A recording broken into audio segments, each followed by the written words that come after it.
Sandeep Shah is joining us, Associate Director at Motilal Oswal. Sandeep, hi, good afternoon. I wanted your thoughts first on banks. We have seen it perhaps could be just strategic in nature, some bit of shift to some of the underperformers of late, whether it's SBI, IndusInd Bank, RBL Bank, Yes Bank as well. I mean, if you take yesterday's move, what's your thought on some of these large banks? So some of these corporate facing banks, some of them have actually reported good numbers. Not all the names you mentioned, but some of them have reported very good numbers. Some of them have actually seen a significant decline in slippages quarter on quarter. And the market is perhaps veering off to the fact that the increase in slippages in the previous quarter, not the current quarter, was actually perhaps one-off. And while there was this huge concern about the second wave of NPAs or the second wave of stressed assets, we haven't seen, while we've seen a large number of cases, we haven't seen significantly large stressed assets in terms of specific companies with large assets getting stressed. So to that extent, the market is of course heaved a sigh of relief, and therefore we are seeing money moving back into some of those. Like I said, not all the names qualify, but some of these do, because not all of them have even reported their numbers. But I think to that extent, I think that's a very positive sign, and the hope that the worst of the NPA cycle is behind us. I think that is what is giving investors comfort, and I think I would agree with that view that some of these large corporate banks where concerns had crept up over the last quarter or so, where numbers have again bounced back, that slippages would continue to be under control and credit costs would come down, and as the economy shows signs of bottoming out and recovering, even if slowly, we should see a lot of these corporate banks actually doing quite well over the next 2 to 3 years. Okay, so keeping the faith on corporate banks. Sandeep, good afternoon. I think there's a lot of debate right now going on about this mega auto rally. It's been all about auto stocks in October. Now the question is, has it lived its course? And do you fear that numbers will taper off now that the festive season is behind us?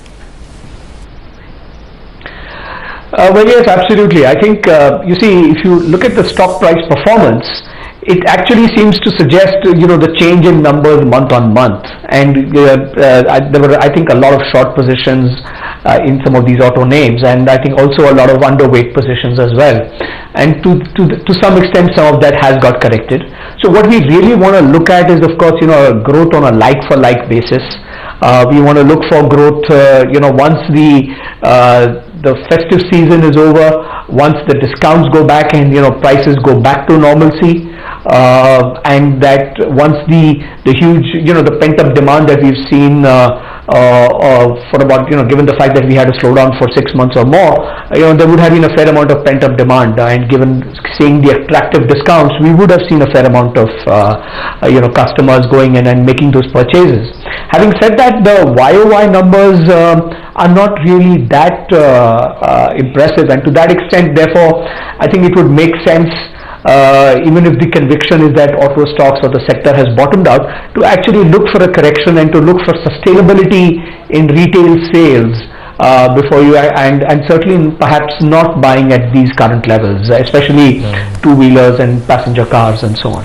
Commercial vehicles, we really haven't seen them actually recover. So that's a different story there. Okay. By the way, the Bank Nifty just made a big move. Look at that, 300 points higher on that.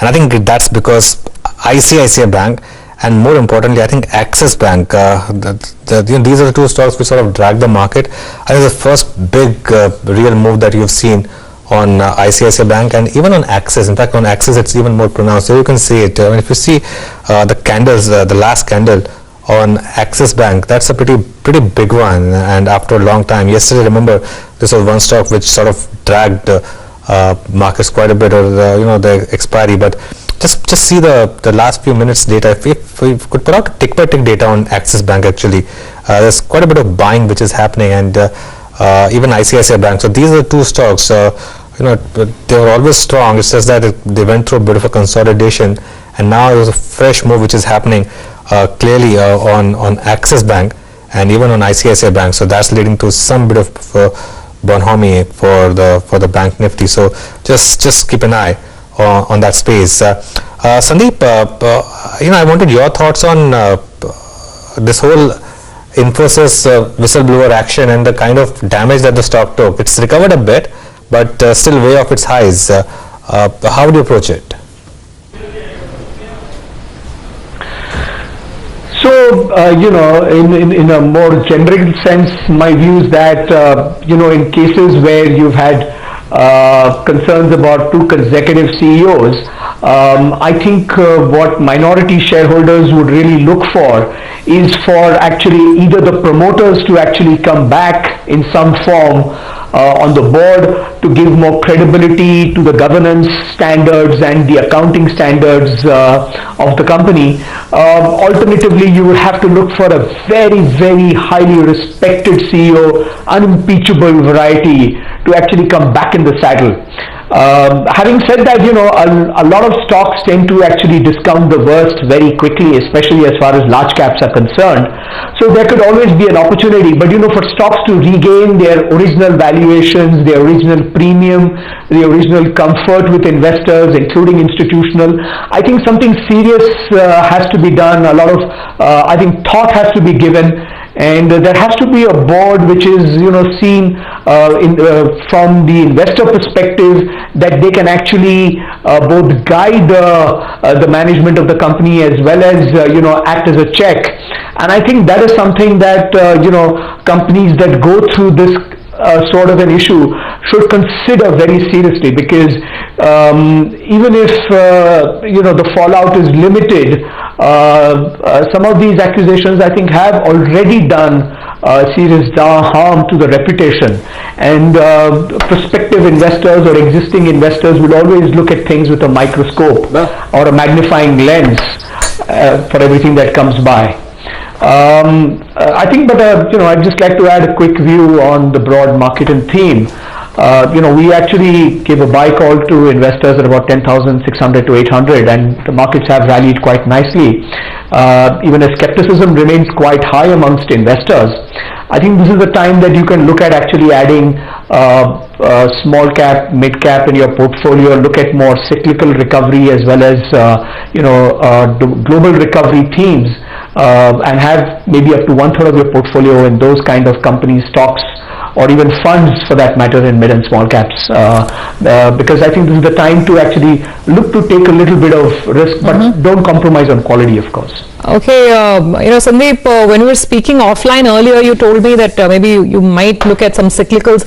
Metal stocks are surging big time. We should pull up charts right now. Obviously, it's sort of maybe global in nature. Vedanta, Tata Steel, JSW, Hindalco. This is exactly what was happening yesterday, the reverse of what was happening yesterday when we started getting sharp cuts because of the US-China trade issues. So my last question to you then, Sandeep, metals in the portfolio for you at all? Yes, I think it's a space that I'm incrementally becoming a lot more bullish on, because let's remember that everybody around the world is expanding their balance sheet. The US has started doing that, ECB has been doing that, Japan is doing that, China's been infusing liquidity, RBI has been infusing liquidity. There are hopes that with the re-election, with the elections in the US coming up, there would be a thaw and there would be some trade deal, or at least a stalemate, and things don't worsen from here. More interestingly, global PMI numbers, I think for the first time in probably 12 to 15 months, have actually shown an uptick. So that seems to suggest that the worst is behind us, and some of these commodity stocks / global themes, some of these companies are trading at very attractive price to book valuations and so on. So while the conviction isn't yet there to build a significant position, but I think it's something that one can selectively look at nibbling in the space. And here I'm not just talking about commodity stocks, but also global recoveries or global cyclicals, where you could even look at some of the global auto ancillaries there, and so on. Okay, Sandeep, we'll leave it there today. Thanks a lot for joining us. By the way, that's an ugly number from TVS Motor, and I